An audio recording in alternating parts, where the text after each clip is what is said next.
அருள் வாக்கு முழு முதற் கடவுளை வணங்கி அரோகரா என்று முழங்கி பாண்டி சித்தர் வழியில் வந்த ஐயப்ப சாமி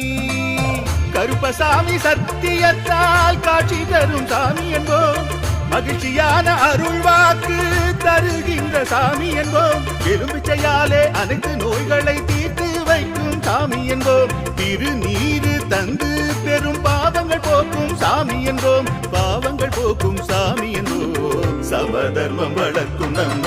சாமி அல்லவா பிரமதம் வந்தாலும் அருளும் அல்லவா சமதர்மம் வளர்க்கும் நம்ம சாமி அல்லவா பிரமதம் வந்தாலும் அருளும் அல்லவா